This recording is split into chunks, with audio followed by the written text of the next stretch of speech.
Let me call this April meeting of the Town Council at Chevy Chase to order. And I'll note that this is the last regular meeting of this council for this past year. It's been a real pleasure to work with my colleagues for this last year. I think we've done a lot. We have our annual meeting on May 2nd, which we all invite you to. I'll have more words to say then, but it's been a very eventful and very busy year. Thank you all for all your time and help. With that, let's stand for a Pledge of Allegiance. Pledge of allegiance to the flag of the United States, to the republic for which is one nation, indivisible, with liberty and justice for all.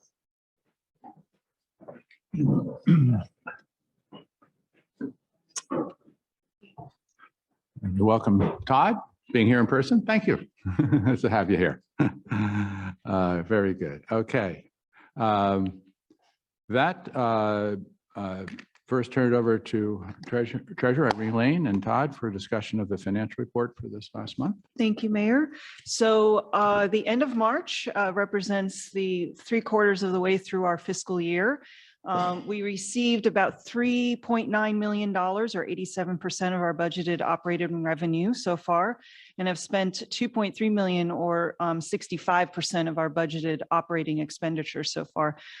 In the last month, we spent about $20,000 in capital expenditures on street and sidewalks and some IT. So over the course of this year, I've done some mini deep dives on to just kind of break down different aspects of the budget in terms of big ticket items and things like that.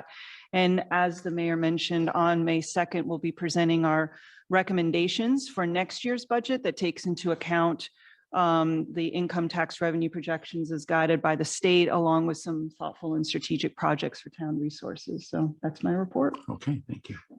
Todd, is there anything you wish to add? Or? Okay, we note that. Thank you. We're certainly well ahead of budget and have a large surplus this year, so it's all good. Turning over to you, Todd, for the town manager's report. Thank you. So I'll briefly review some of the staff activities over the past month. In addition to working on several major projects, including the Corso rezoning and redevelopment, we also addressed and are assisted with the Bethesda Market Park development project, attending bi-weekly team calls with that. Also discussed recently as today, the state capital grant status with the park staff, and we'll be reviewing both the Corso rezoning redevelopment and the Bethesda Market Park development project as part of this meeting, which is part of the meeting agenda. Staff also attended a meeting with the state and county officials regarding east-west crosswalk safety and corridor safety. We're pleased to report, as we did in the forecast, that the outcome of that meeting was that the SHA and MCDOT, Montgomery County Department of Transportation, agreed to work together to design and install some form of a red light signal at that crossing and to study pedestrian safety along the entire corridor. They indicated at that meeting that initial designs for the improved crosswalk should be completed by May next month, and we will provide updates as we hear back from both of those agencies. Staff also assisted with drafting and submitting town testimony on State House Bill 459. It was related to municipal streetlight ownership, basically streamlining and making it easier for municipalities to purchase and maintain their own streetlights. Again, for I think the 3rd year in a row, the Senate took no action. It got through the House, but the Senate took no action, so it didn't become law. It was put aside for higher profile bills, and there really wasn't a Senate champion as there was in the House, and so it really got bypassed again this year, despite it actually getting through the House, which it hadn't done previously. Staff organized and attended the council work session on the FY24 budget and completed and published the proposed budget, which is on the website, and a summary of which is in the election issue of the forecast newsletter. We prepared for the 2023 town council election and annual meeting, which is on May 2nd. Completed and mailed the 2023 election issue of the forecast newsletter. I've submitted the annual American Rescue Plan Act obligation and expenditure report, which was due by the end of this month. As we have reported, the town expended around $700,000 of ARPA funds in fiscal year 23, the current fiscal year. And we plan to spend down the remainder of the ARPA grant over the next 3 fiscal years until we fully defeased that grant. Town staff continue to manage town park and waterway improvement projects, including Zimmerman Park and Copeland Run. I'll turn to Dave in just a second to give updates on a couple of those projects. We also installed actually one new LED stop sign on westbound Stanford at East. Dave, is that where it went? Yes. And then we're installing one tomorrow on eastbound Leland at East. We hired and onboarded our new constituent services aide, Lily Murray, who's in the back row. Say hi to everyone. Welcome to our new constituent services aide, Lily Murray. We're happy she's on board and helping us out. We needed it. And we're continuing to plan for the second phase of some town office improvements. Obviously, we also provided support to town committees as necessary. So that concludes my staff report. Just a couple of quick comments. You left out one of the other items, which is we've concluded negotiations with you to remain as our town manager for up to another 5 years. So we're very grateful for that. Hopefully continued service, Todd. That's great. And also, I think in regard to the crosswalk across East-West Highway, I think it's important to realize how much we've worked in the town to bring in other constituencies involved in that discussion, other agencies. We had tremendous support from the entire Annapolis delegation, who demanded the meeting with the State Highway Administration that otherwise they would not have had. We had very strong support from the head of traffic safety of the Department of Transportation of Montgomery County, who joined in all the meetings, and also Andrew Friedson joined in all the meetings. And that's what it took to finally get SHA to bend. It was a really concentrated effort from a lot of parties to make that change. So that's a big step. But anyway, good. Thank you for that report. A lot of good work. All right, with that, public comments. Would anyone wish to make a comment at this time? Sure. But please go up to the podium, use the microphone. Thank you. Announce your name and address and make sure it's on the record. Thank you. Hello, I'm Joe Fontana, 4208 Rosemary Street.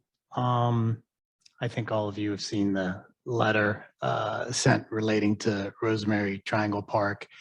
I want to start by complimenting the town council and assuming it was the Climate and Environment Committee that designed the original Triangle Park as it stands today.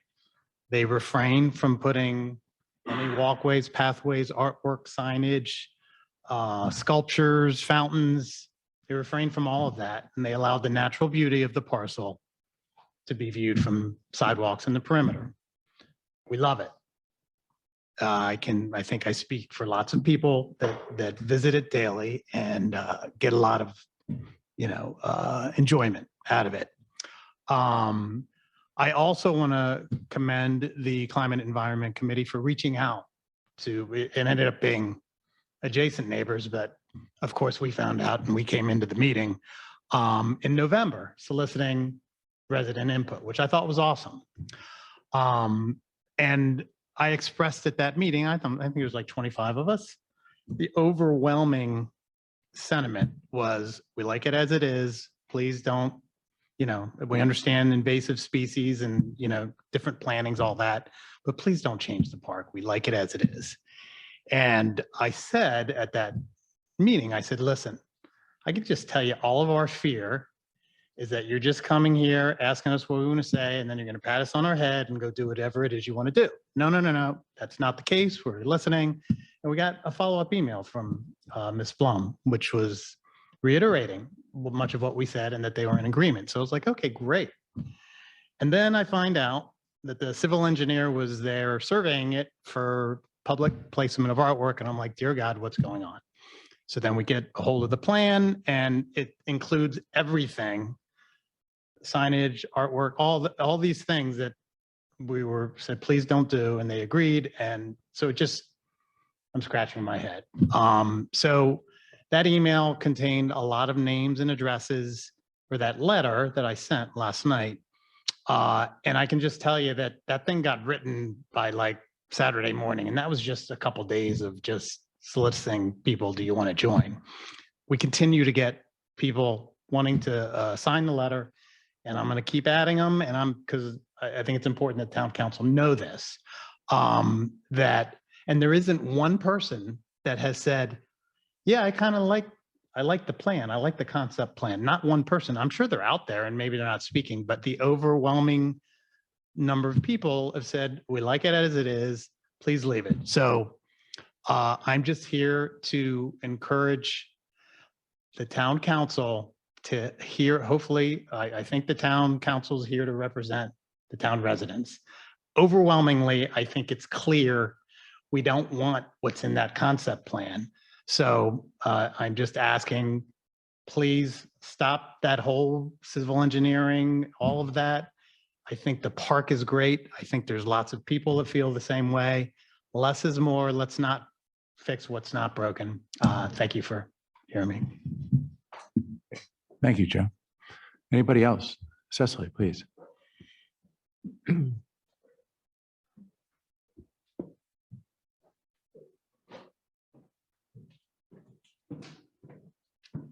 Hello, Cecily Baskier, 4408 Ridge Street. Nice to see you all and be back here again in person. I'm sorry I can't stay for the whole meeting, but I did see, looking at the agenda, that there's an item related to naming a path in Zimmerman Park after in honor of Scott Fossler. And I don't know any of the details of that, where it stands, what the ideas are, but it made me actually decide that I wanted to come here in person to say a few words about Scott and how I think it would be wonderful for this town and this town council to honor him, whether it's by naming a path through Zimmerman Park or something else after him. I didn't know Scott. I wasn't around the first time he was on the town council, but it was really an honor to be able to work with him in advocacy around the Bethesda downtown plan, and then serve on the council with him his second time around as mayor. And I'm going to get choked up. I miss him a lot. I'm very sorry to hear that his wife Gail has recently passed as well. But I think he was a really important part of the fabric of this town, and the sort of civic sense, the kind of, I don't know, there one could talk as many did at his memorial about it. So I won't go on further, but I just wanted to support any action to honor him. And I think given his love of the environment and nature, that something in Zimmerman Park makes a lot of sense. So, thank you.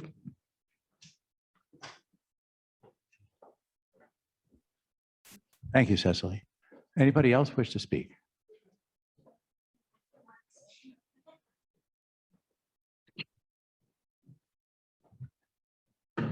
Good evening. Yikes, I just hurt my toe again.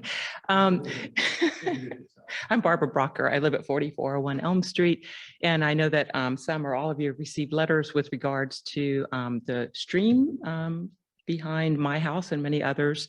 And I just wanted to come in person to say that I've read at least one letter from Beth Barnett, who has really, and I'm here to underscore that in person, she said in a much more measured and eloquent way than I ever could, what the issue is and what we expect, what we're asking. So I really fully support that.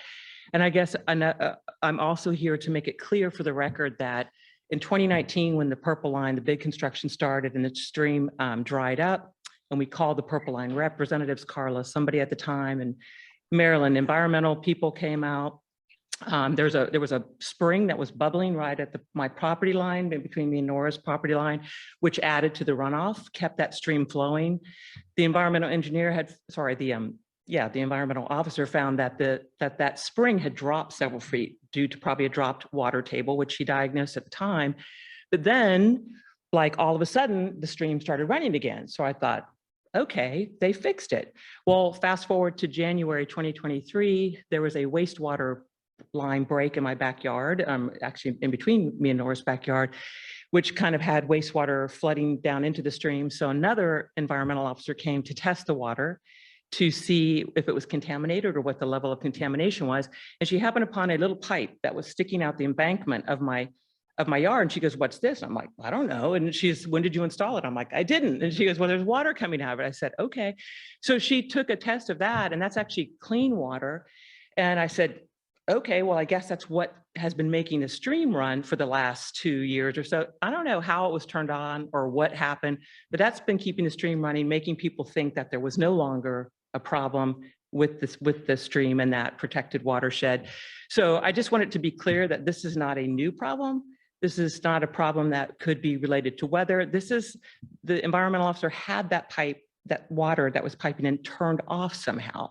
So now the stream is drying. So just to make that point of clarification, which I've exchanged emails with some of you, clear. And then the other thing too is, because we are still deciding whose responsibility is to protect the watershed, you know, in this town, I think somebody should turn that back on and keep the stream running. Because right now, all downstream from me, including in my yard, there are puddles of muck that are just breeding grounds for mosquitoes. So a short ask to triage this while we figure out, you know, who's responsible and what liability, if anything, that we can ask the purple line to do. I'm just asking you to turn it back on. It won't solve upstream, you know, Nora's problem, but she also doesn't have standing water, I don't think, you know, upstream. So, but it would definitely help the mosquito issue downstream while we figure the rest of it out. So sorry for being long-winded, but that's it. Thank you. Thank you very much for that explanation.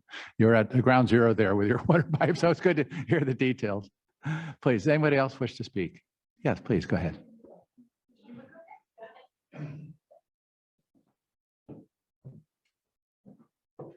Hi there, I'm Melissa Brown, 4118 Stanford Street. I'm just going to second everything that Joe said as somebody who uses the Rosemary Triangle every day. Another concern that maybe he didn't bring up is what's going to happen to the sidewalks. It's a major safety issue to not have those sidewalks available for the children who walk to Chevy Chase Elementary, which is why Jody Smith was a signature on the letter, the principal of Chevy Chase Elementary. I don't think we can possibly consider any changes to that park that eliminate safe ways for kids to travel through the neighborhood. It's already a Stanford, cars go flying down it. Everybody knows it's a problem. And to eliminate sidewalk and force the kids to one side is just madness. And so, you know, the aesthetics aside, invasive plants, all of that. I'm not sure why we're thinking about spending town money on something that everyone so far who abuts it feels is working well and enjoys and provides a safe way, another safe pathway for kids to get to school. Thanks so much. Thank you. Anybody else? Sure, please go ahead, Holly. Hi, Holly Kammerer, 4503 Elm Street. I just want to first of all, thank the council members who've been really supportive of this online, including Joel and Barney. You guys have been very, very supportive to us and coming out and have been really attentive to our needs and up until this point. I wanted to echo the concerns about the Colican Run, the stream behind the houses. In my house in particular, I have a lot of construction going on Pearl Street. So I'm like the epicenter of construction. All I hear is beeping all day, workers yelling, feet from my house. It's a nightmare. But probably the worst thing is that the stream has dried up. There's just little puddles left. And what's left in those puddles is oil slicks and debris from the Purple Line. So it's really concerning to me because I'm a little bit concerned about mosquitoes as well, but I'm far more concerned about the soil quality and what this means for the stream and for the town. And I would really like someone to come out and test the soil behind my house and see what these oil slicks are and what the chemicals are that are being shoved through my backyard, through the construction. And everything else. It kind of comes and goes, like everyone says. There's like moments where there's a little bit more water and it's sort of a mud puddle, then it kind of like dries up to nothing.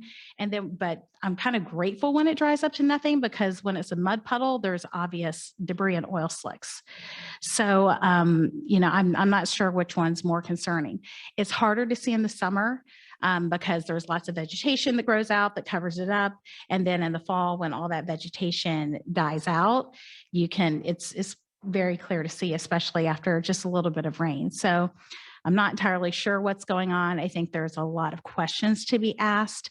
There were a lot of promises made about water safety by the Purple Line committee from the get-go about protecting the stream. We had 2 very active town members who fought very hard to protect that stream and all the organisms in it, microorganisms. And it's just a shame that it's come to this. And it seems like we kind of lost any control over the situation whatsoever.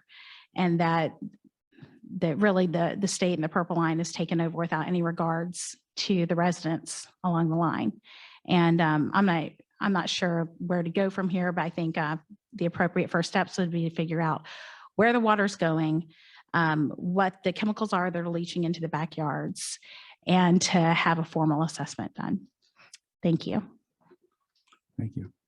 Thank you for the thanks, but I'd also like to mention Irene Lane has also been very involved in looking over all these issues previously. Everybody, thank you.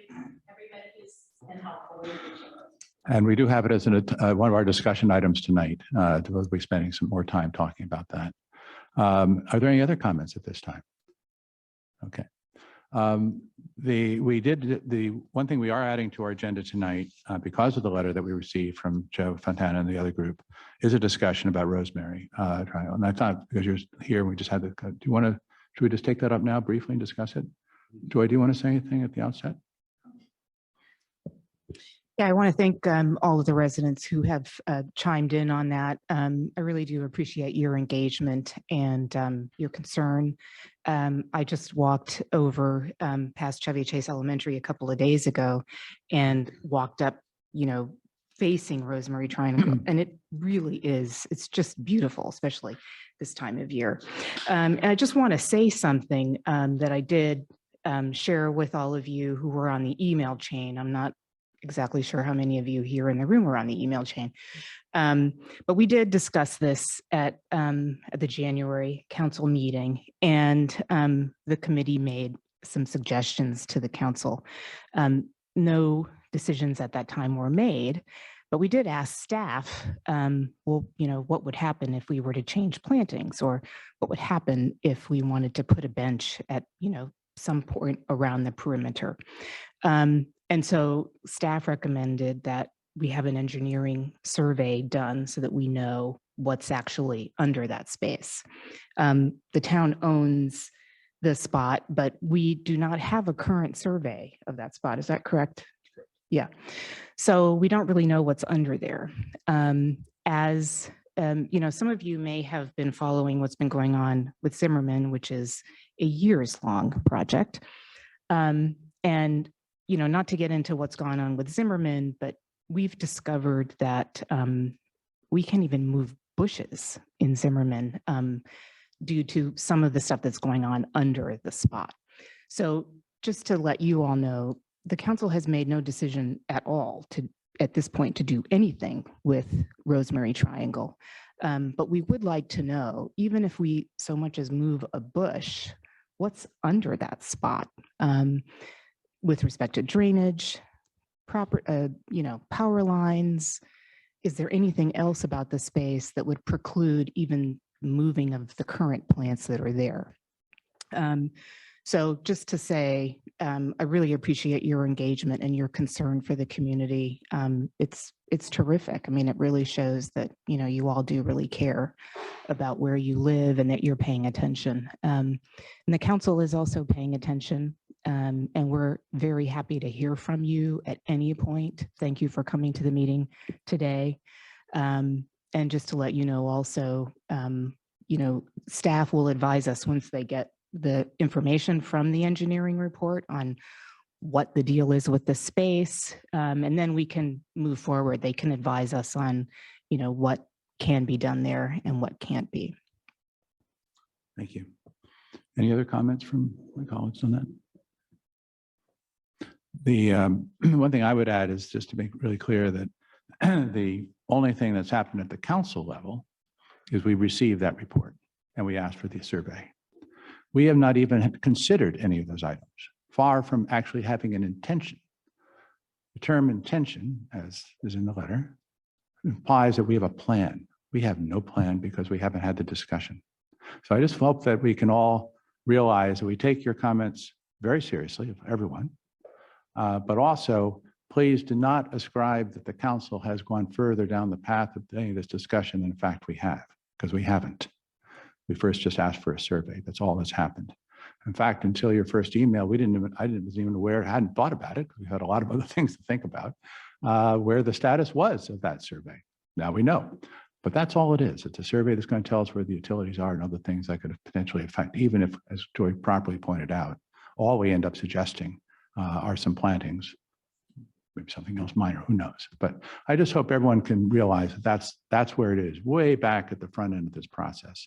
Nothing has moved downstream. Nope. The only thing that was concerning was the concept plan itself, coming out of CDC. Right, but that's not a council issue, and so I want to make sure people see that. So I think we may well wish, we need to respond, but we want to just clarify along exactly the lines we just said, that as a council, we have done nothing with this other than having literally received it and asked for a survey. So, okay, good. Very briefly, because we have to move on.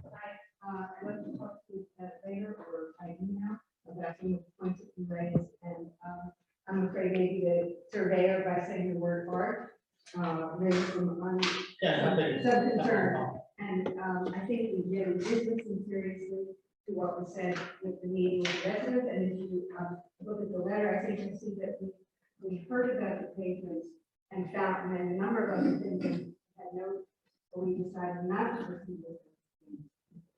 But I can talk in more detail later, but until hopefully in the future, if things we proceed, that we'll have some more specific design plans by professionals that you could review, and perhaps you would find that what's being proposed is not extreme and is something that you would enjoy, that you would like and enjoy, and no pavements are going to be removed or changed. Someone did have a thought that perhaps permeable pavements might be a good idea environmentally, but when we spoke with the residents, we decided to not do. Okay, thank you. Right now. I didn't know this was going to be on the agenda.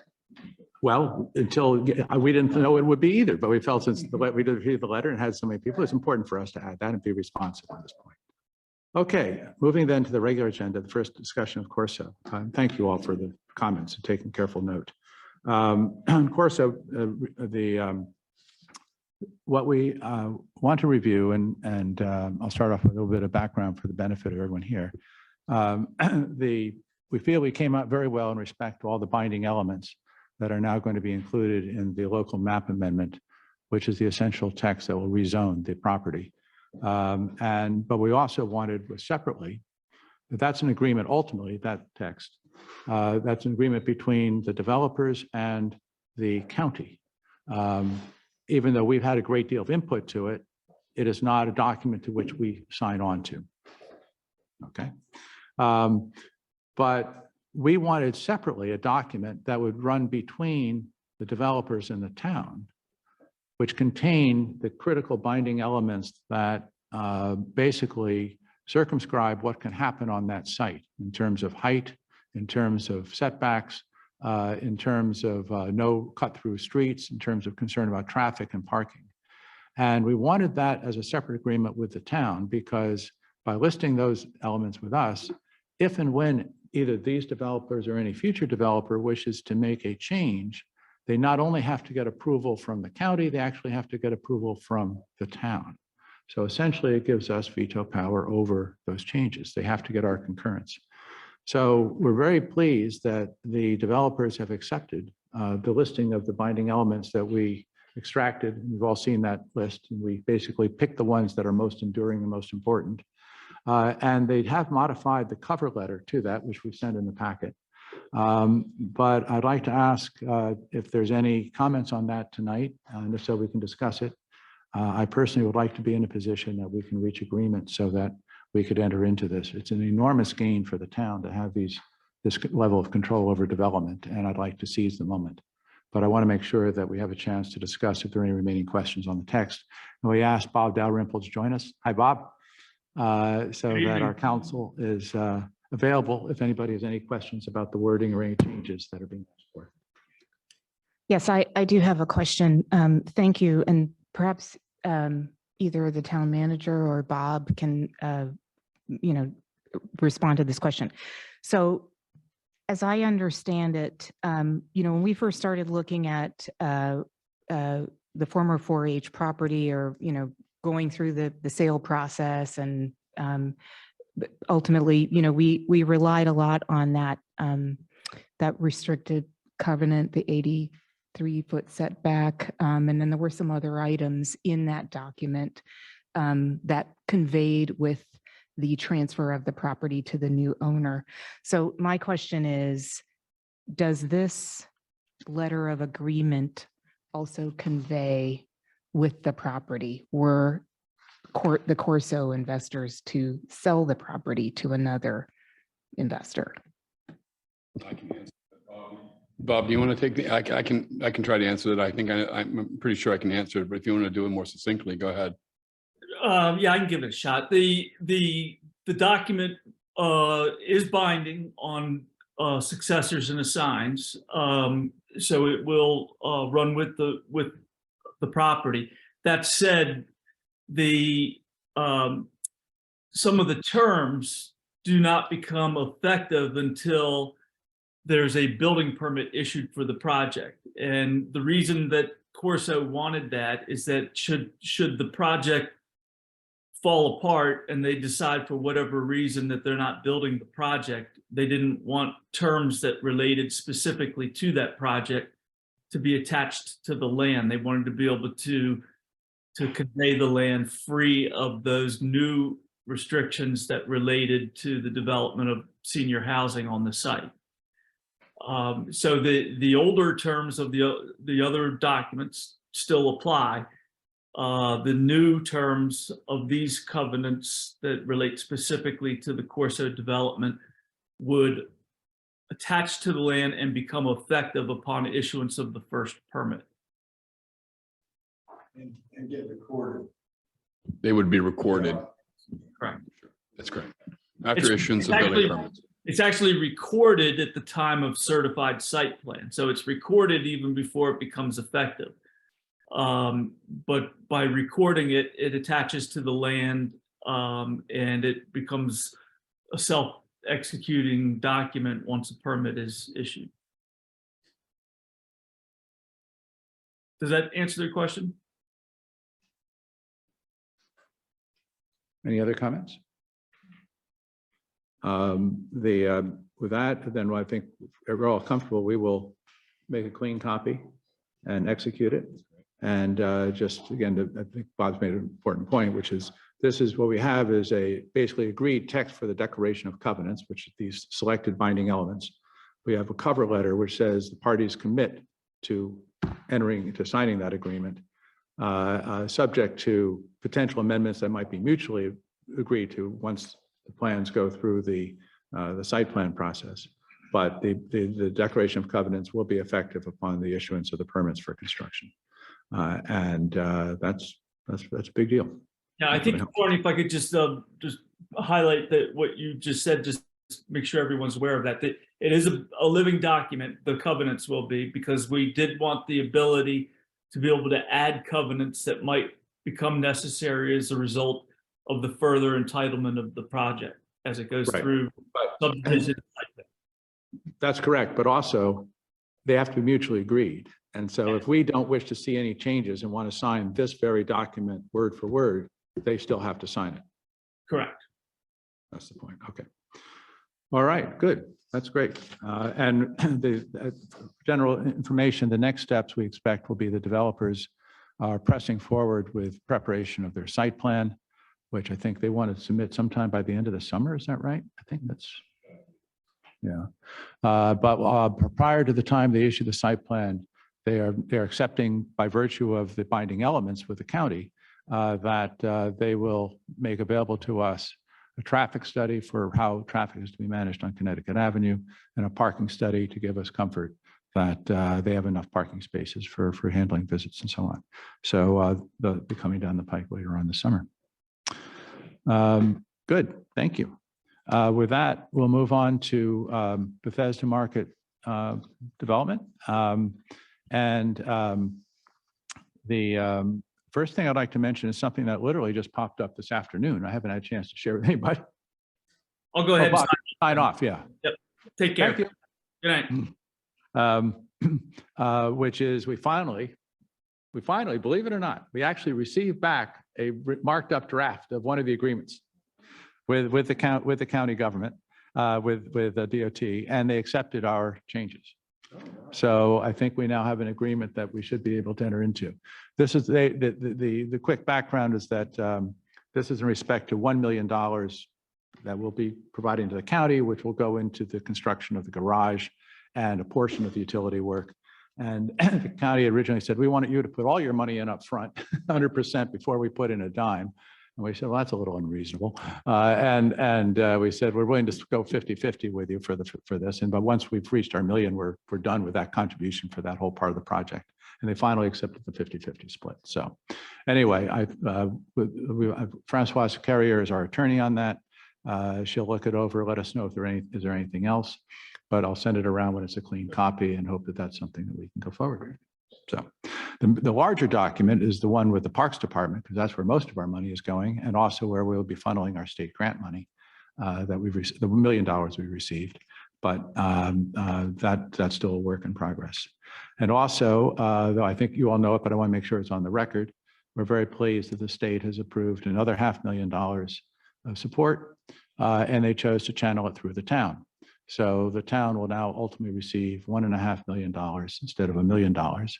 I think we feel comfortable in saying that this additional money really rose from a request that was spawned by the developer, who was aware of cost overruns for the utilities and very much wanted more money to go for the utilities. But I think we should be amenable to having this money spent for utility work, but that's fine. Undergrounding utilities is an important part of the project. But the appropriation language makes clear that the money must be spent in respect to improvements on lots 10 and lots 24. So it has to be utility work associated with the development of the parks. But anyway, that's good news. And then the other thing that I thought we just ought to go over are the responses that we have from our residents to the charrettes. Todd, thank you for putting all that together and showing both what people want and what people don't want. And I guess I wanted to open it up for any comments that people have, and also how we'd like to channel this information back to the Parks Department. You have one question. Sure. It's not about phones. It's about- Did when we get the grant money from the state, there was an issue about the conveyance, how we got it. Is that been ironed out? That's been resolved. Okay. Excellent. Yeah. It is still a reimbursement program. We have to lead and then we get reimbursed, but we're confident that we can meet the terms for the reimbursement. So during this morning's call with the other stakeholders about the county's survey, apparently it's the survey is going to be open for a few more days, and then they're going to start consolidating the information. They're aware that we have comments, but yeah, it would be helpful to understand how we want to deliver those comments, whether, so that it doesn't seem as though it was a survey that was done separately then, Right. from, and then my question is, has this been shared with the Long Range Planning Committee? Okay. Have they responded as to, okay. Okay. And the Land Use Committee also has it, right? Yeah. I'm sorry. Deed also had the Land Use Committee. Has it. Okay, land use as well. You have a meeting coming up, is that right? Yeah. Okay. Okay. I'm sorry? Oh, right. When is the Long Range Planning Committee meeting? What, you don't remember off the top of your head? Well, and another thing that Mitty said, while Todd's looking that up, another thing that Mitty said is that by far of all the other survey, kind of taking in information, this has been the most successful county park project that they have received information on. Like, there's so much interest and they're extremely happy about that. The ideas that they're getting, the interest in having this park. But of course, it's trying to work through all of the regulatory issues and others to try and make as many people happy as possible. Yeah. But tremendous interest, which is great. Okay. Okay. Well, I think we should pull together some consolidated comment. Obviously not with the names, but with the total numbers. And I think generally what I see, but I'd be happy to have others' comments, is that what people generally like are the things that are pretty much in that concept plan. And there are some people who are concerned, there's negatives too. I see 23 people who want the dog park. I also see that there are 7 people opposed to a big dog park and 6 people to any dog park. But the pro dog park people are more. By and large, the points of opposition are very few, 2, 3, 4 concerns on a particular point. The people in favor are double digits and much higher. So are you suggesting it would be just the top line? Yeah, numbers? obviously, I don't think the names are appropriate to share. No. I'm just wondering is, so 26 people prefer, Right. Is I that think what it you might be wanted to- helpful if you can, Todd, to draw it up with a bit more color about what's really meant, because sometimes you've used summary terms here. And so, for example, when there are some people opposed to having a wide open green space. And I asked Todd, well, why would anyone be opposed to that? And it was really just a concern about summertime and shade. And of course, we already know that we're conscious of that being addressed, we hope, through planting canopy trees, in at least much of the space, not all of it, because some of it might be area for an audience, but that the roof of the garage will be strong enough to support canopy trees. So, there are things we're doing to help mitigate the concerns, even though the concern itself has been stated. So, get back to Irene. Yeah. Are we just going to send the survey results without the names, without trying to summarize them? Well, that's what I'm putting that open for discussion. What would you like us to do? I would like for them to see all of the residents come. Yeah. And not have the town I do. take a I do position too. on any of them. Let the residents speak. I agree. Okay. And forward the results. so strip of the name, but the actual comments. I agree. I agree. I can easily do that in the PDF. I can just export the comments, redact names, leave Right. leave addresses. That makes sense? Um, Joel, you okay with I that? don't think we need them. Yeah, I'm not sure. They all know they know they're all town How residents. but- in the county survey, how was that in terms of personally putting in your one's address? Was it by zip code or was it by? I think it was by community, if I'm not It was mistaken. by distance from the park. It was distance. No, but what did they ask in the survey that said? They said, how far away do you live from the park? Oh, I okay. think So that like was it. Yeah. within a Yeah. half mile or So something? that's one reason why we reached out with a separate solicitation to our own residents, is because we wouldn't be able to, even if the county were willing to help us, all they could say is, here are the comments from people within a half mile of the park, but we wouldn't know. Okay, where so they live. that's all that we would need to say is that everyone here is a resident. Yeah, That's it. and I've mentioned to Mitty Figueredo, who's the deputy director of the Parks Department, you were referring to, Irene, that we were going to get some separate views, just because we wanted to make sure as a town council that we could represent what views were as coming from our residents, to the extent we heard something that was different or variance with what the concept plan was. So that was. the purpose of it. I definitely would not be comfortable with us like delineating between distance from the park. And I think that'd be nearly impossible to Right. put out in a summary sheet. But yeah, I think representing the town neighbors, the town residents without the last names, it's a great idea. There are people, there are all these other voices that are coming in from external. So we'll represent, our people at these decisions. Okay, good. That's what we'll do. Overall, in reading the comments, I felt people wanted what is presently available at Georgetown waterfront, that read for, combined with in the winter, what's available at Rockville. But along, think that's what- along with redirecting the Potomac River, is that something else that they want as well? to go? The retractable dome. That's a tall order, but that's, if I were to summarize it in one sentence, that's how I felt people, what they Okay. I wanted. think I have a lobbyist in my house advocating for one very specific thing. Yeah. so. Right, skating. Okay, Ice Right, skating. ice skating, yeah. Okay, good. All right, that's that. Naming of, this is something that we brought up last time. And without, I think we all know the reason, without any further discussion, is there a motion that, unless there's any further discussion, Joy and Todd, Going on to the naming the path that's going to be built in Zimmerman Park for Scott Fossler. Is there a motion to? So moved. Second? Second. All in favor? Aye. Great. And with the council's permission, at the dedication ceremony for Dennison Garden, May 13th. May 13th, I'd like to say a few words at that time about Scott, and I'm going to get choked up too, about Scott and why we've made this decision, and that it's not only because of his service to the town, but because of his broad service to the county and to environmental concerns in the county that he's been so far ahead of so many in pushing for what's made this county very special. So anyway, good, thank you. So on to the question of water flow in Cookman Run, which we certainly have heard some further comments on tonight, which appreciate.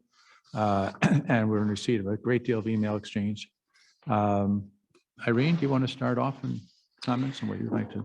So, yeah, let me see if I can. So a neighbor who lives on Elm Street is also a member of the Public Services Committee, and Beth Barnett. And Beth Barnett was someone that said, you know, there's some discussions going on amongst neighbors. There's concerns and a lot of questions.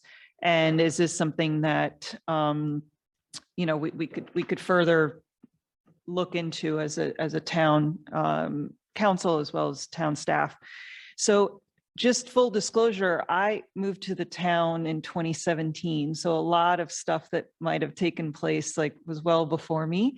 But it was good for me to go back and learn kind of the history of all of this, meaning the discussions that occurred with the first set of contractors or emails and that were sent by the mayor and other town staff to you all, to the neighbors on Elm Street, and then kind of following that history through to understand concerns, questions, meetings that had taken place. So it was a good education for me to understand. So after reading through what I think is probably a subset of that information, I had a follow-up meeting with Beth and Deedon Ingram, who was also living at the time at Elm Street, to get some clarification.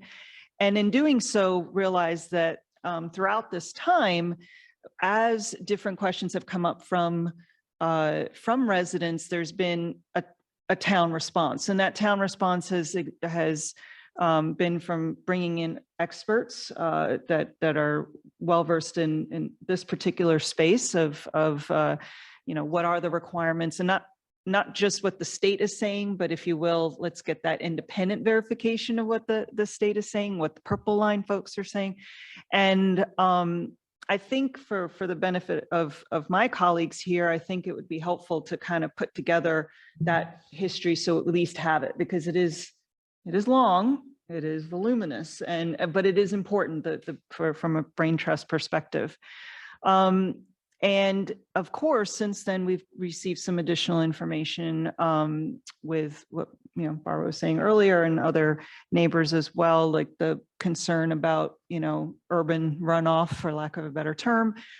So I think what I like to discuss this evening is get a sense of, you know, there's a set of information that's come back from the Maryland Department of Environment. There's further information that's coming forth from neighbors. But I think a good place to start is to bring the Maryland Department of Environment here, some representative, to talk with neighbors to kind of get a sense of, these are the facts as they understand, these are the facts as we understand them, and get our questions answered, and get a better understanding of what, you know, permits were issues, but is the process being followed? What are our, you know, rights moving forward? And maybe, just as, you know, sometimes we might be on the wrong page, you know what I mean? But I'd like to be able to start with that, to talk with the expert that, and I think we have a good relationship with MDE to have them come in and talk with everyone, have their questions answered, understanding what does it mean to have a protected waterway? Is this part protected? What does that mean? What, you know, and just figure out what can be done in terms of the town, in terms of Purple Line, in terms of the MDE or the state folks. So does that summarize it? Okay. Okay. Joel, please. Thanks, great. And it's like flashbacks, right? I mean, this, so real sympathy to the neighbors, to the town overall. You know, I'm thinking about John Fitzgerald throughout this whole thing, because John basically predicted this. This was not a surprise. The crux of the lawsuit that former Governor Hogan loved to complain about for the delays in the Purple Line, which I don't believe were our fault, they were his, was that there was a lawsuit for environmental stuff concerns. So here we are. I think in addition to your good suggestions, Irene, I love to put it on the table, having a little more teeth into assessing, are they violating federal law? You know, there are environmental regulations. There's federal money in this project. There's money from every level of government in this project. Are they violating Montgomery County law? I mean, you can't kill a stream. It's funny, just on a personal note, I was playing Frisbee last weekend with a close friend in Zimmerman Park, and he's one of the top people at GAO on environmental analysis. He constantly is pushing out reports to Congress, and he's like, what's up with the stream? Like, what's going on with the stream? And he flies around the national parks all the time doing assessments for EPA and Congress. So it's like, I think we in that engagement should come in prepared, not structured as a, let's hear what you think, come in prepared with, hey, this is what we know has occurred. We have been in this discussion and it's gone haywire. And maybe we have some additional support from attorneys or engineers to describe objectively what is occurring, because that bed can't be dry. The other thing that Holly brought up, and I think it's a surprise to me, but I'm not a technical expert, but if they're creating hazardous zones through contaminants, polluting soils and potentially groundwater, and putting toxins into the air alongside that run, that also would seem to me to be problematic environmentally. And I think any engagement we have, we've been treated so badly throughout this decade plus. We have to come in very clear-headed on communicating that this is not right. And we have a reputation as being difficult on this issue, so own it. And it's frankly double. I'll close with this. It's 5 years late. It's double the expense. We didn't have the Capitol Crescent Trail for the whole pandemic. We still can't ride our bikes. They're probably not going to fund a tunnel underneath Wisconsin. It's a disaster. So for God's sake, when you promise to keep a stream and not pollute the whole place and you don't do that, I think we're on the high ground here. I think the first step is getting DEP. I would also suggest that we did a lot of work on looking at stormwater management during the Purple Line process. We got the guy here who did it. Stuart did most of that work for us. So I would also try to loop them into it. To get them. The people who did the report? Yeah. Tetra Tech, who did the Was it report? Tetra Tech? Yeah, Yeah. they did the report For- for the town. For the town. Yeah. No, that's not what I was talking about, the actual Purple Line environmental folks that we talked to when we were looking at the stormwater capture and where it was going to go. They gave us all kinds of details of the infrastructure that was there. What's surprising to me is the additional infrastructure that we didn't know about, which is some, like that water line that was coming in. I mean, so I think we got to first assess what we know, what it is, whether it is protected, whether it isn't, get the professionals to tell us what it is. Get an idea of what that infrastructure is there, including, I mean, we know what the Purple Line's going to do and where all their storm drains are going. I have no idea who knows about all the stuff that's been there for 100 years, but we ought to try and find that out.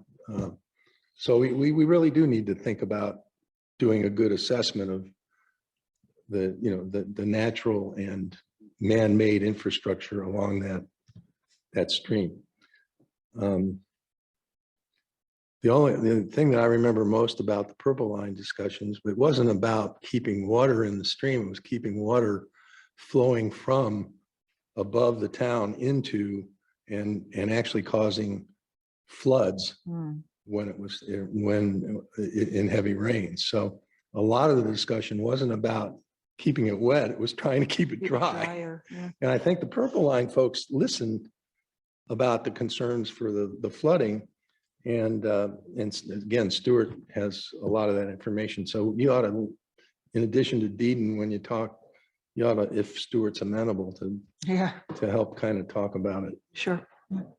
Serves you right for showing up, Stu. Yeah, thank you. I was actually thinking, Bring him out of retirement. as I was reading through all the stuff that people have sent in, I said, we already have somebody in town who knows a lot about what the Purple Line does. And There were some very thoughtful memos, Yes. at least that I saw. Yes. Yeah.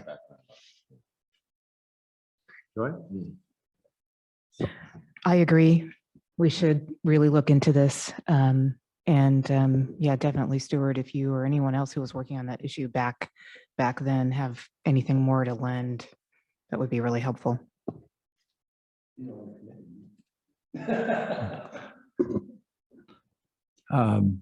thank you all for that. And thank you, Irene, for that thought of it. And I had discussions with Todd about that.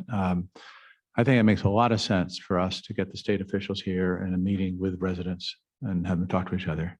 I'd also like to put out for consideration that do we wish to invite representatives of the Purple Line to be at the same meeting?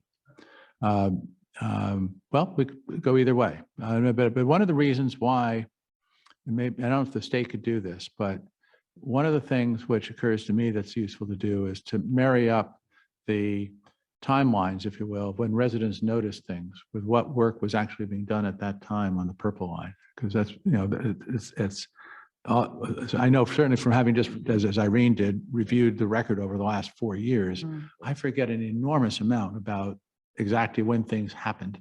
And so actually being able to have a timeline that's constructed that says residents, yep, this is when we noticed it. Oh, that's what they were doing on the Purple Line back then. We don't know. So that was one reason why I thought it'd be helpful to have them there. I'm not sold on that. So if people would prefer for the Purple Line not to be at such a meeting, that's okay too. But I thought it was. It's always helpful for all the participants who have a stake in solving the problem, be involved in discussions about the problem. So I would recommend that we do get whoever did the contract. Well, you're not going to get that contractor back. Forget about it. But there are reports. They did do reports. And so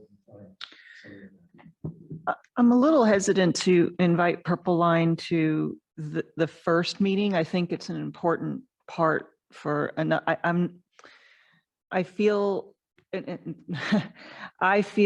it may not be as productive because I'm thinking about the last couple of meetings, admittedly through Zoom that we've had with, and a couple in person that we've had with Purple Line, and we've come armed with information. We've submitted questions in advance, and it was non-response responses to our questions. So, right, and so I really want the center of a first meeting to be resident centered, if you will. Like there's very thoughtful questions.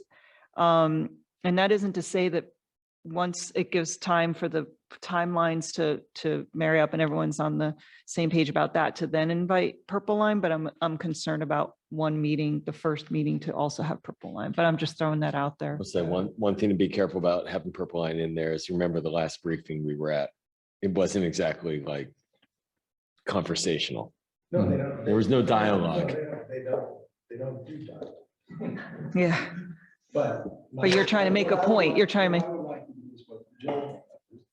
I would like them sensitized to how important it is to us. And I think by involving them in those discussions from the beginning, they'll hear from the DEP folks because they were involved in the approval of the stormwater plans of the purple.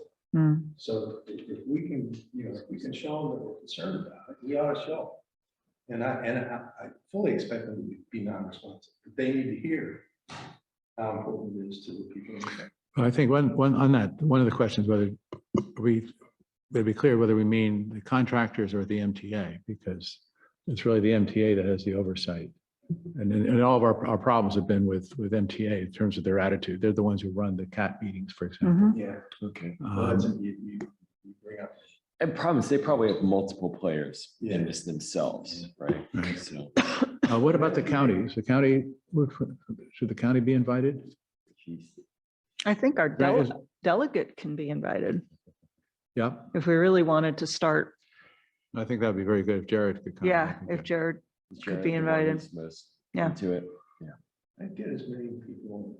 well, but it dilutes, it becomes a presentation rather than a Well, conversation. Let's see if we could, let's just ventilate that a little bit. I don't think we would be asking for presentations. We'd be, I mean, if there is one, the first people who speak are the residents. Here's what's happened to us. And then you open up for comments. So we have the means of setting the agenda for that meeting, which can make sure that it is not another community action team meeting, whatever they. Mhm. And so if we say all of you officials are here because there is a real problem, and you're going to hear from residents today about that problem. And we want to know what is a way we can go forward that's productive to solve this problem. Mhm. And you're all invited here to be helpful. And we have a mini presentation ready, like a PowerPoint, frankly. Well, present the views of our residents. Yeah, Yeah, yeah. Here's the issue. So I think there's a way we can manage that rather than saying, gee, Mr. Yeah. Purple, I'm Ms. Purple, whatever. Will you please tell us? No, we're not going to start there. Yeah, I think if you look at the outcome of the initial meeting to be the commitment from DEP and if there's anybody to actually look at the Get problem into it. Right. and to help us come up with solutions. Right. So it wouldn't be, that very first meeting, it wouldn't be DEP tell us about all the laws and the rules that they have to follow. It would be listening to our concerns. And then the second, subsequently, we will ventilate with them what it is that they're actually going to do to help us understand that particular situation.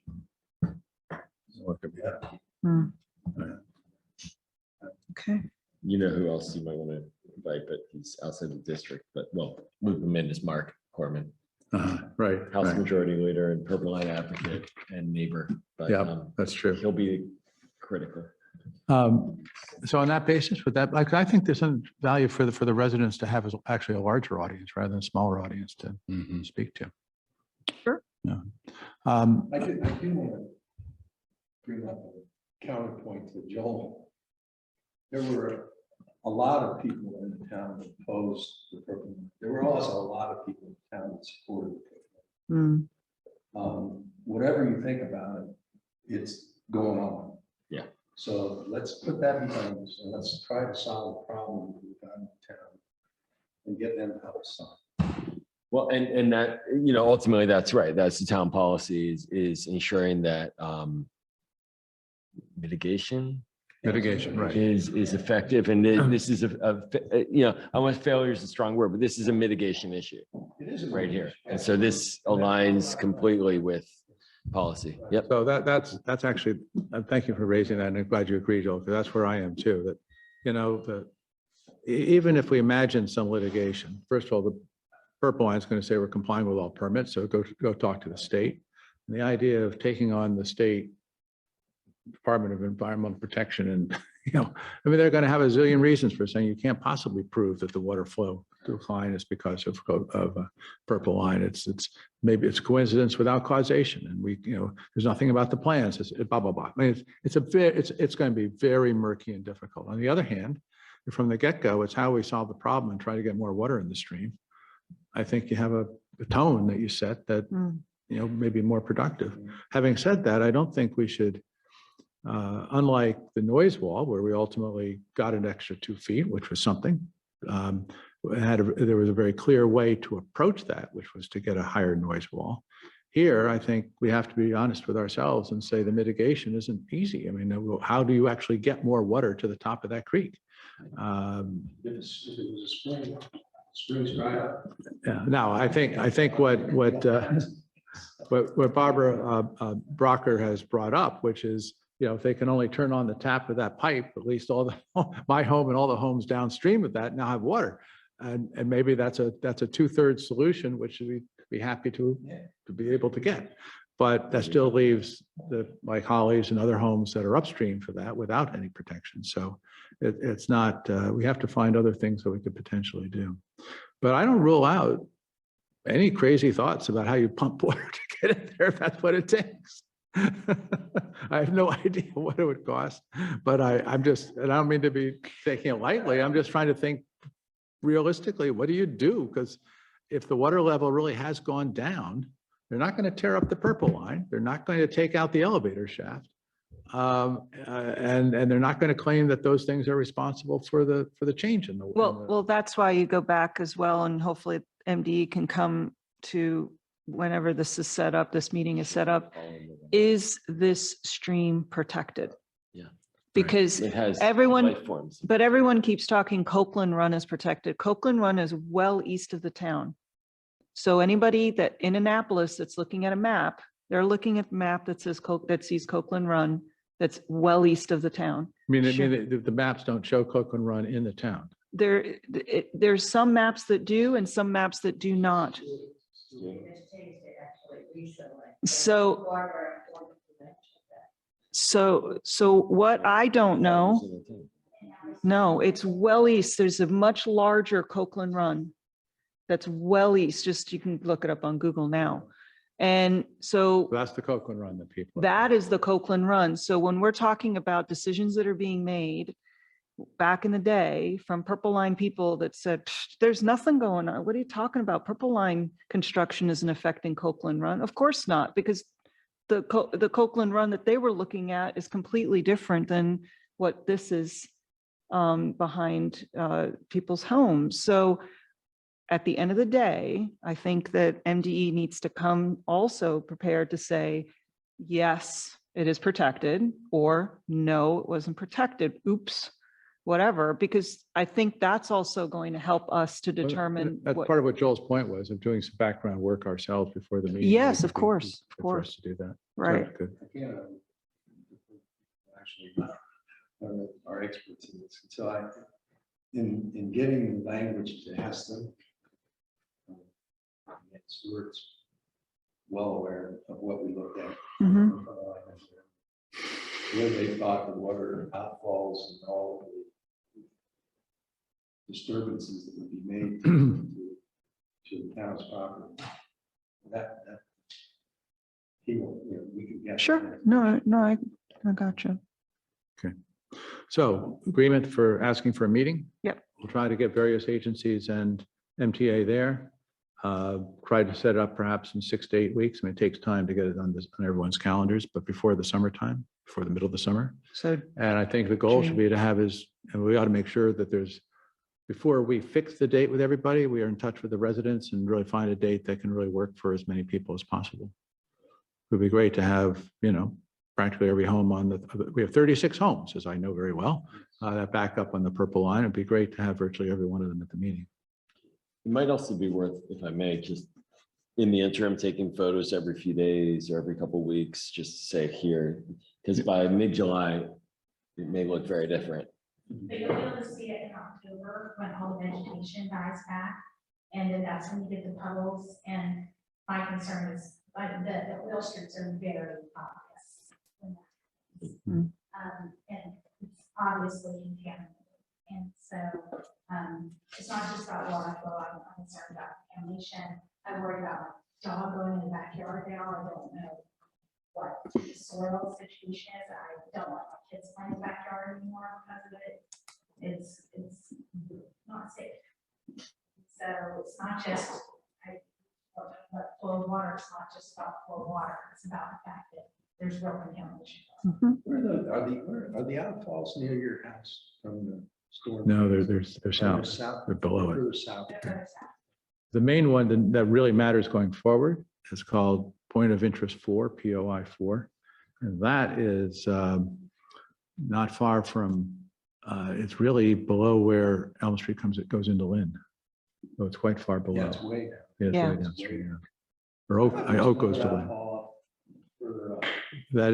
But there is one sort of across from Lawton Center here, but that's one that's basically closed off by virtue of the stormwater management system that's been built. There's very little flow through that. Yeah, but I just didn't, if there's any flow, it's coming from the streets North. north of the town. Yeah. And that's gonna have all kinds. It's gonna of carry a water lot of stuff. and Yeah. crap. Yep. Okay, so we have a next step to take. Yes. And thanks everybody for having commented on this. And I think, as you said, Joel, the whole theme here is one of mitigation, of trying to see what we can do. We're very practical problem solvers here. Just pounding the table and getting angry doesn't accomplish anything. We actually want to see something accomplished, but we do take the problem very seriously. All right. Next item up is gas-powered leaf blower regulations. Joy, someone from the committee here to speak? Yes, indeed. Stuart Sessions will be presenting the committee's proposal to the council on the gas power leaf blower regulations. Yeah, it'd be good for you to speak so you're on the record. We like your voice. Yes. Sheila is here also representing the committee, and about half of the committee has worked extensively on this, and we've gotten you a proposal. We think it's time to move to a full year ban on gas powered leaf blowers. Essentially, 3 years ago, the town moved to a 9.5 month ban.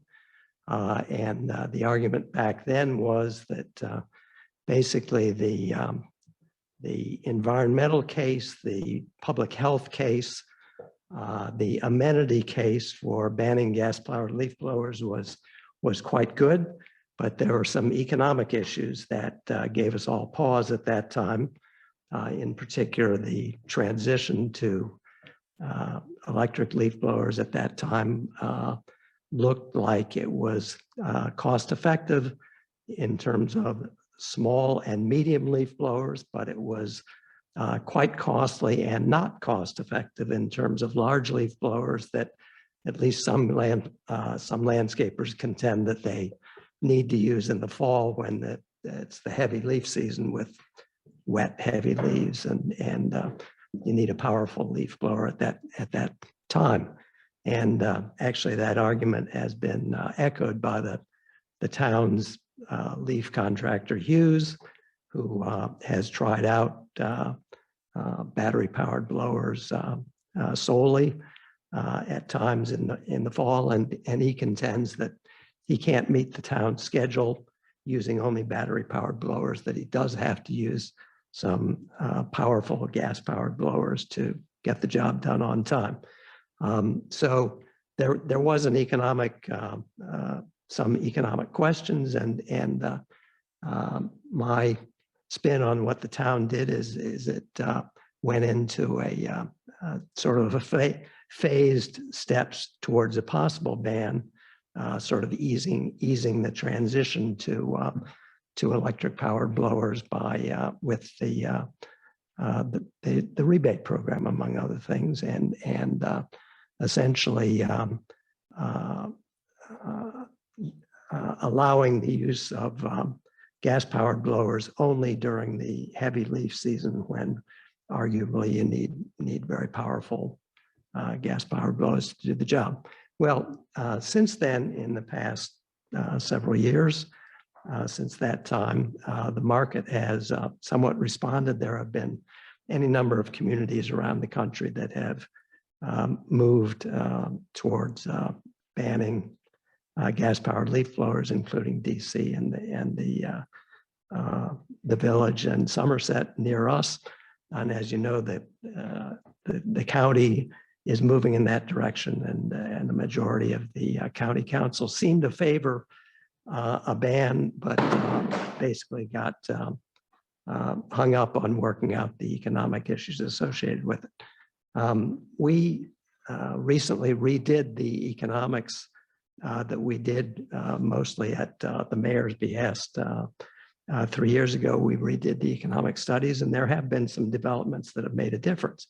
And in particular, in the battery-powered blower market, manufacturers have come up with some that are somewhat more powerful, maybe 20% more powerful than they were several years ago. But the size of the batteries that are available have increased drastically. It used to be back 3 years ago that the largest battery that was available was 10 amp hours, which would get a landscaper through maybe a third of the day using a powerful electric or battery powered blower intensively for the day. And they would have to buy 3 or 4 of these batteries, swap them out and recharge them. And that actually added up to a fair amount of labor time, such that the cost of operating a powerful electric powered blower for a landscaper's heavy day 3 years ago was higher. The electric powered blower was more costly than the gas powered blower. That has changed now with the increase in the size of the batteries. Essentially, the batteries, you make a bigger battery, is there economies of scale in building electric batteries all the way up to car batteries and that, electric vehicle batteries. Anyway, the same thing applies for leaf blower batteries. And so, as I said, the most powerful batteries now for electric blowers are 30 amp hours versus the 10 previously. They're much heavier, and the blower manufacturers, the electric blower manufacturers, have come up with all kinds of harnesses so you can wear them around on belts, or you can put them in backpacks, and they're connectors that run from the battery pack to the blowers themselves. Basically, the result is, in redoing the analysis, that now both, as previously the smaller and medium-sized blowers were cost-effective to switch, now it's also the case that it's cost-effective for landscapers to use the large batteries also. Nevertheless, so we think with basically the transition period and the sort of writing being on the wall to some extent for landscapers, a lot of them have transitioned to year-round using battery blowers. So this is not going to be if we were to adopt a full year ban, it wouldn't be a surprise to anybody. Basically, we think there still is some benefit to some sort of a rebate program, and to the extent the rebate program financial incentives could be targeted to assist, in particular, smaller landscapers and potentially for the larger types of leaf blowers that are somewhat less affordable. I should back up and say one more thing about the economics. Essentially, the payback to switching to a battery-powered blower from a gas blower is very rapid for small and medium blowers. So the capital cost of making that switch gets paid back within a year and a half.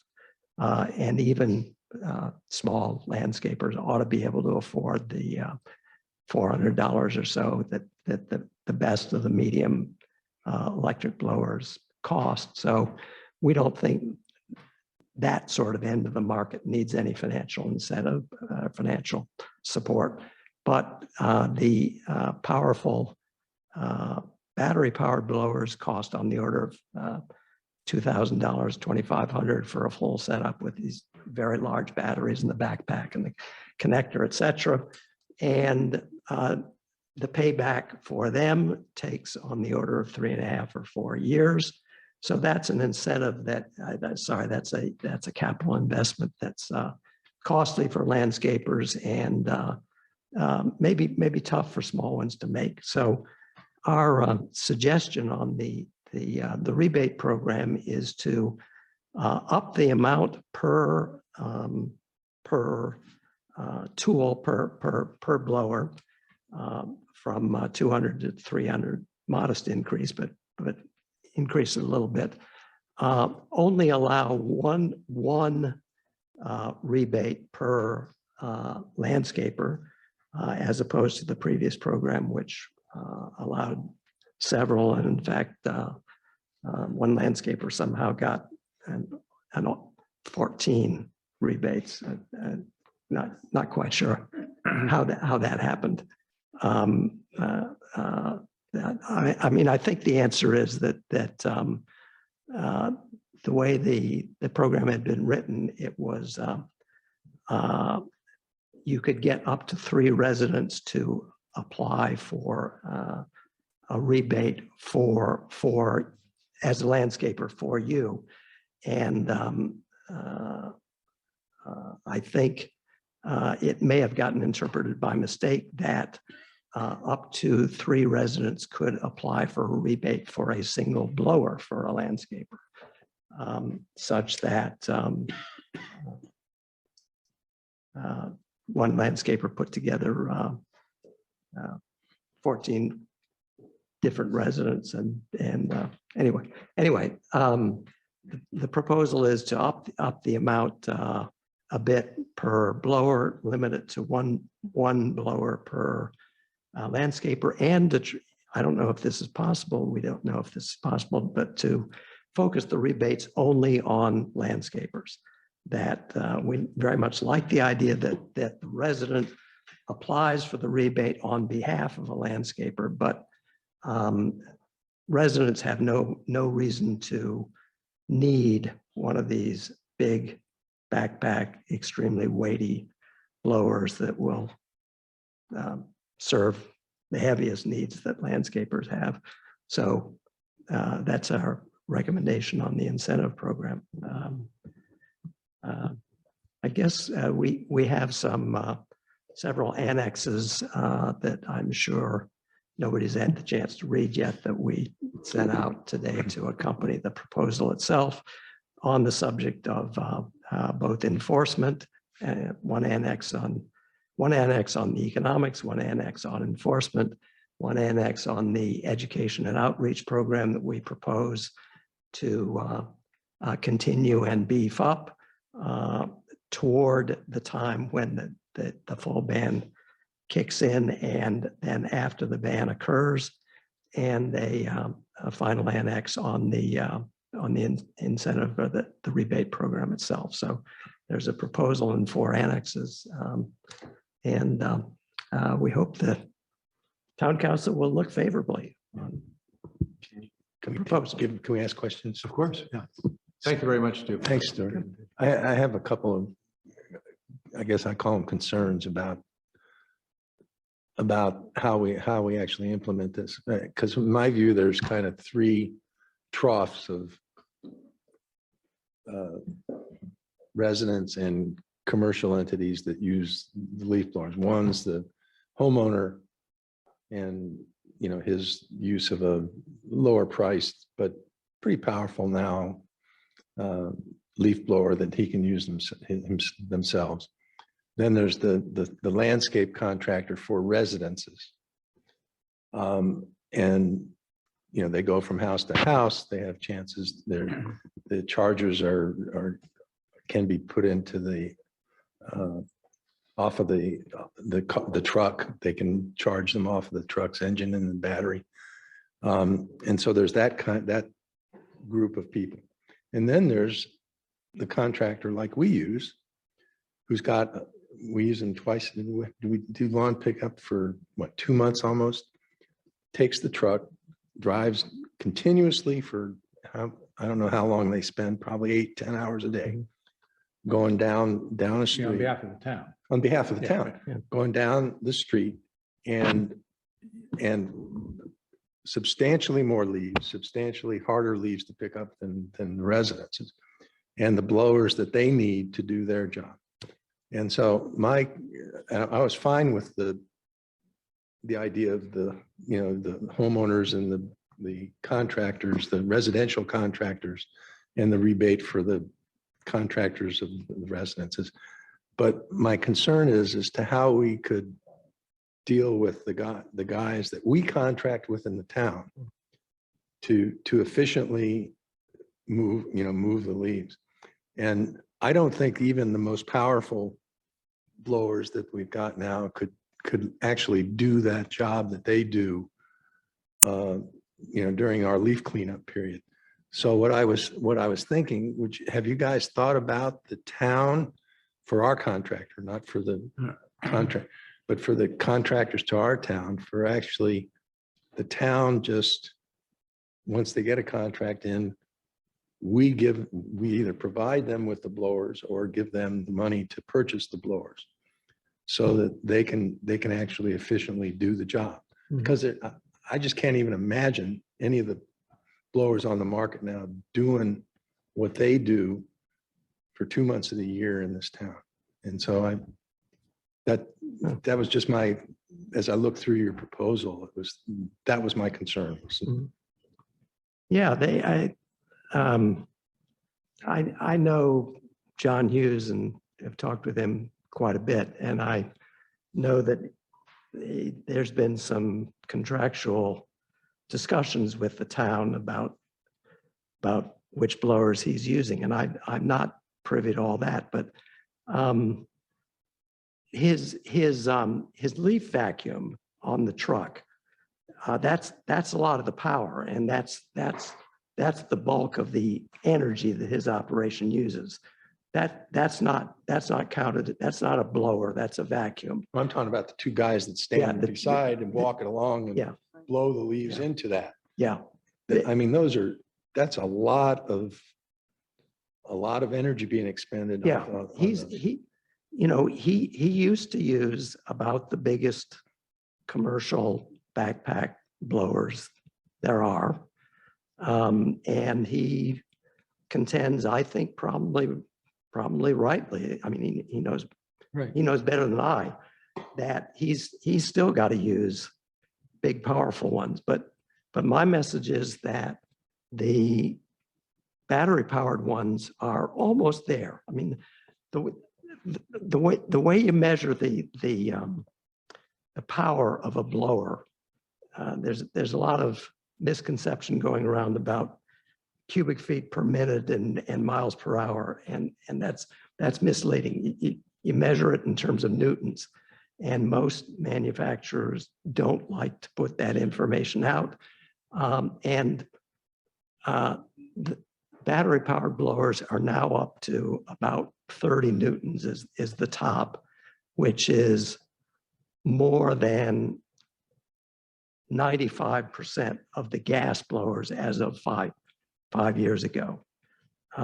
There are still gas blowers that will go up to 50 newtons or something like that. Yeah. And they measure with the gas blowers, the CCs of the engine is essentially. So I would bet that Hughes would be happy enough if one of his guys was able to use a gas blower of power, whatever he wanted, and the other guy using electric blower. That's what he did last year. That's what they currently do. That's what they're doing right now. That's what they're doing right? now. Is that okay? Okay. I mean, from the committee's point of view, we'd love the town to set an example. I mean, the town contractor set an example. Yeah. And But I'm just, but I don't know how a waiver for existing contracts, maybe some financial assistance to Hughes. I don't know. Yeah, I don't, and I'm not, I'm not really We don't- bent over on financial assistance to the landscapers either. Because I think, like you said, there's enough available blowers out there that are medium priced that are, you know, $400 or $500 that they ought to build that into the cost of whatever they're charging the homeowner. So I don't have any problem with that. My concern was with our guy and how we incentivize him to go all electric. And so, and I guess we could certainly do that. Yeah, we can do anything we want. We can require the contractor to do anything we want. We can require them to rake them and not use blowers at all, He which may adjust his price. they actually do in the village. Yeah. Oh, wow. So we could In the actually. village, They rake them They to the don't- they don't use a vacuum. vacuum? So the vacuum, they use the vacuum, but they rake them. They do whatever they can to get. And they pay for it. Yeah, Well, I mean, they pay for it insofar as they have a whole public works crew. So, I But- mean, but that's for how our they pay for it. guys- Hire an extra 3 people. Exactly right. but for our So- guys, we could just say, we want you to go all electric. We could say all electric, all hand. They gave me a price for all hand. It was like $180,000. What about all electric? May Was the it mayor make a 60? motion I didn't to ask warm about up the all room? electric. Is that something people would? Sorry, one more time. Warm up the room. What? Warm up the room. Warm up the room. Thank you. But that keeps people talking quickly, man. Yeah. So, So Okay, if go I ahead. could ask a question. So I did read the report, so thank you so much for all of you for putting that together. My question is, I'm curious as to why increasing the rebate in the hopes that people would buy the more powerful batteries rather than providing a specific rebate, whatever, towards the specs of, you know, because if ultimately you're trying to encourage companies, small, medium, or large, to buy the best on the market because it's whatever, then why not say that the rebate only applies to this spec? Okay. Yeah. The second thing is I've seen, and I don't know how ubiquitous this is, but lately I've seen landscapers using electric blowers that are actually plugged into their trucks.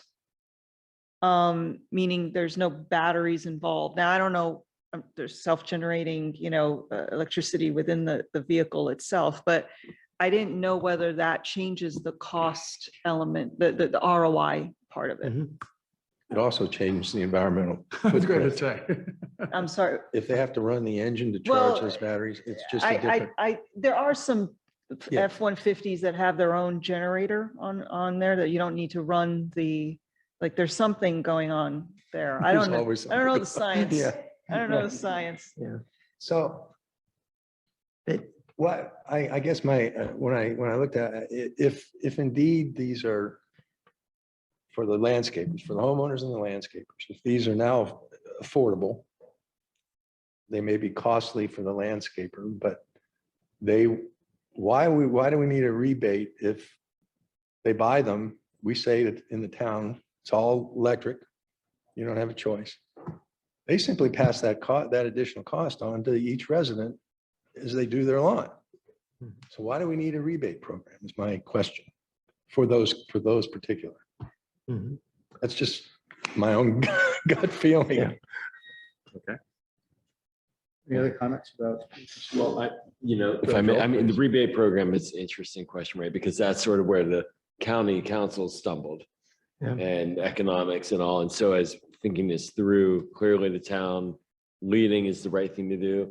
And grappling with the issue on the financing, the economics of it can be really important for the broader discussion as well at the county level, because I'm not sure they really thought it through. I'm not sure they really got creative or even heard the best practices. So the town can be a best practice opportunity for going bigger in the county. Because that's, I think, frankly, personally, I think we'd want to have this be bigger than just the town. I don't think anybody would disagree with that, but they're going to need to be led a little bit more.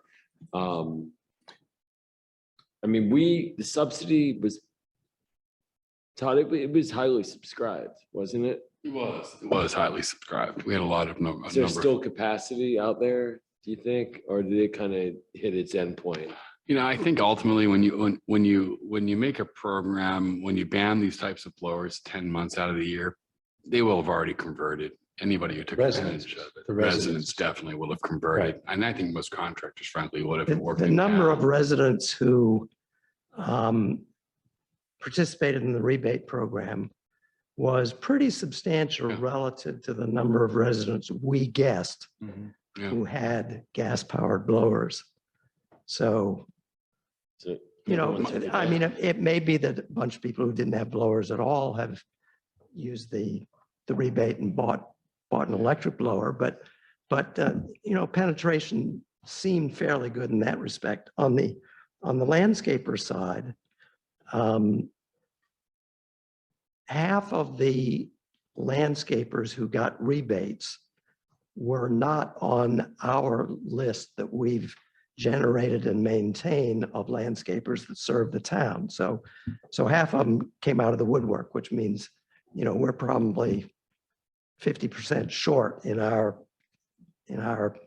canvas of who's. Yeah, because they had to actually have contracts in the town. That's right, because so that a it wasn't like very they showed good for provision of the program was that the landscaper had to get the rebate through the homeowner, Right. which means that the homeowner and the landscaper have to talk about it.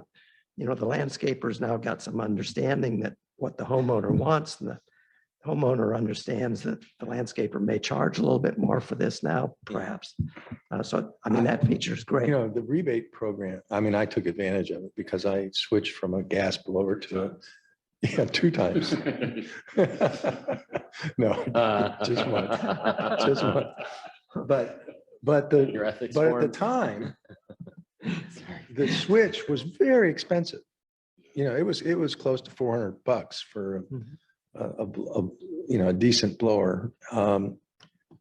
It's not the case anymore for residences. I mean, for a homeowner doing his own yard, they're down into the $150 range now for blowers. So I see no reason to incentivize. I mean, if we ban it, it's banned and they'll convert. And I see the same thing for the landscapers. I think the technology, as you've demonstrated, the technology advanced to the point where if they have to spend $1,000 for a blower, or $2,000 even for a one that'll last them all day, which they don't need one that'll last them all day. They need one to do a yard, half an hour interval to the next yard or whatever it is. But if, you know, that's perfectly within their wherewithal to do. And if they do it, they're going to pass those, they have to pass those costs somewhere, and they'll pass them on to the residences. And I see no problem with that in this community, absorbing that kind of cost. You don't need to rebate. It's my own personal opinion. You don't need to rebate. And then we need to deal with how we get our own contractor, the town's contractor. And if we just say you got to go electric, he'll go electric. So I'm just, first of all, it takes administration. We got to figure out, I mean, there's just a whole lot of things. And I just think if we do it, just say it's 100% gas or electric powered blowers now, it'll happen.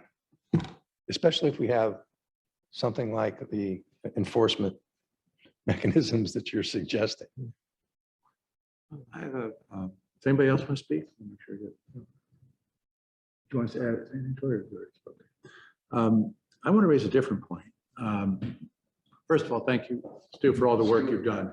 It's great. I'm on the hot seat here. Maybe I can cool down the room again. I'm actually serious. It now feels like it's really getting That's the warm. way to get you. Yeah, I'm ready to fall asleep. Yeah, and it's not a controversial subject, so that's not the reason for the warmth. I think a lot of the points are very well made, but I have a visceral reaction against doing something which in my view is abrupt. We're now in April. If we had specific language that we were comfortable with in May, we wouldn't have a public hearing and a potential vote till June. At that point, you're only July, August, September, October, you're only 4 months before it's in effect. that just bothers me intrinsically. I just don't, I think the councils that I've been able to be a part of have just taken a view generally of doing things in a gradual way. We get to a result that people are happy with, but I'm very uncomfortable with rushing to ban them effectively this October. And I think that almost everything is better if we go forward with a change in the ordinance, that it not be effective until calendar 2024, which means by October, effectively bites in October of 2024. And that means that there's a lot more time for education, which is one of the points the committee itself made. And I think it also helps address the question of enforcement, because no matter what the enforcement rules are, it's very hard to enforce this. You really have to count on people's voluntary compliance. And frankly, I have found it to be pretty good. I mean, It worked on me, Barney. that's right, it did, it sure did. But more generally, I have found that it's just been a lot quieter. And I think the point that was just made by Todd is correct, that a lot of people have switched over year round anyway. So already the noise level in October, November is down. And I think if we give people that additional heads up, more contractors will shift and realize that it enters into the time frame when they might otherwise be replacing their blowers anyway. So they essentially put in their pocket the money that they're saving from buying new gas powered blowers, and that makes it more feasible. And the other thing I feel is that, and this is, I say this notwithstanding all the careful work on the financial analysis, but as someone who once ran a small business, it's very hard to be in the shoes of the business person, the commercial decisions they face. You know, and you can have all the great spreadsheets in the world, but it doesn't mean you capture every single nuance of what their cost structures are and what keeps them going. And I think our erring on the side of being cautious is good for that reason also. And particularly because in professional business I really do know about electricity, price of batteries have gone up this last year.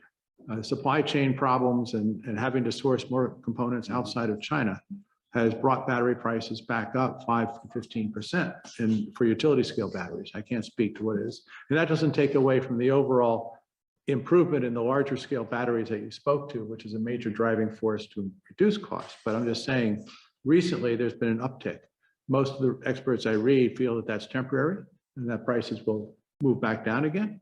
But right now, battery prices have moved up. So for all those reasons, I would ask my colleagues if they can want to consider this, that we put it in a more phased way. Go ahead. Just to play a little devil's advocate on this, though, which is that if they already have the new technology, what's the harm to extending it full year? I mean, they're not purchasing anything new. Well, they have to know the batteries, the large scale I mean, batteries. You weren't suggesting that we don't do a full year. We don't do a full year prohibition. You were just saying, let's make sure we give them plenty of time. Yeah, to make the adjustment, So right? you make it effective in 2024, not for 2023. That's all I was saying. Oh, okay. Right. So it's just Missed deferring that. the Yeah. implementation. Good. It's effectively January 1st, 2024. Not this fall. Not this fall. So if this fall would be the last fall, they could continue to use the old equipment. And I would imagine, I don't know. These probably, they probably go through a blower. Every blower gets replaced every year. Every year. Yeah. So Okay, so it's you give them pretty time, you give them the extra time. They're going to replace them. They're marketed, even the ones that are recalcitrant in the town, I've noticed have started to switch over to electric. Because it's handwriting on the wall. Right. It's happening. So should we, I guess, I'm sorry. I just had a quick, how many complaints have we received so far this year? Ballpark. 5 or 6. Okay. And our code enforcement officers actively monitoring. Okay. We're dedicating hours each week for our code enforcement officers, specifically growing the town to enforce the gas powered blower ban. Okay. But it's 5, but that's very few. Yeah. Very few. What we found is, a lot of times it is somebody who is from Howard County or from Northern Virginia that hires one off. They honestly have no idea. Yeah. No one's ever reached out to them. It's a friend of the owner of the house's brother's company and they come in. And you believe that story? It's not anybody I've ever seen before. It's also not landscape. I mean, we get, when there's concrete work, it's Right. construction companies, Yeah. it's paving Yeah. companies. Right, they don't, It's gutter cleaners, it's Mhm. Joe who has their apparatus specifically designed for their gas powered blower. So it's not landscapers, it's other people that are providing services. But anecdotally, on your, Very few. yeah. That's very few. And aren't most of the landscapers I've seen around town are not the big companies. They're the Right. Joe Blow, who, like you said, is, the neighbor used him and Yeah, so, Mhm. yeah. So but generally we found that most of the landscapers and all of the big landscaping companies that have lots of contracts in town have all switched to it's it. also to that. What we'll find is they all carry a gas powered blower on their truck for use on their other contracts that are outside of the town. And, if their battery runs out and they're almost finished, they'll sneak in a power. finish up, but, they're making an attempt and it just. Okay, so, And actually, well, I have Please, go a ahead, follow-up Jo. question, and that is, since we have added our hours to our code enforcement contractor. So you just mentioned that we've only had 5 or 6 complaints lately, but do you have any sense of how many infractions the code enforcement officer has observed? Yes, 4 or 5 in addition to that. It's patrolling, listening and going around, but like I said, we found that most people are using like blowers, so they can't be everywhere in the town at once. But it seems like, my drive around, what I'm seeing is people with blowers. Yeah. No repeat offenders. They don't repeat offenses. We haven't had any repeat offenders this year. There were some that last year that we had some trouble with. We only had one company that reached sort of the 3rd strike, which is when we were supposed to issue a citation. But I heard of it secondhand. I didn't witness it, and we didn't get a 2-party noise complaint, so I wasn't able to. Thank you. all right, so should we let's noodle on to some more, and when we meet in May with a new member of the council, we can have some discussion. I'm sorry? Don't jinx me. Good point. That we can take this up and potentially have some language that could be introduced for a public hearing in the month of June. I think generally it's not a good idea to have public hearings later than June. So that's probably a schedule we should drop beyond.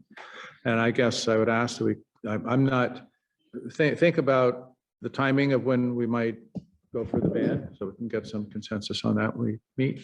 But also, I wouldn't, at least I'd still like to leave on the table further discussion of rebates. What I'm interested in is something very targeted to the battery size and whether that needs help, because that's the largest and most expensive component for the large scale systems, right? So to the point, I think from who has said this, that we tie it to the specific, I guess it's you, Irene, to tie it to the specific specs, so that if someone were to go out and purchase a battery pack, battery that costs, I don't know what they would cost, thousands, that there might be some portion of that. So we're helping specifically to address the need to scale up to handle the late fall pickup. That's something which at least I still like us to have some further discussion about.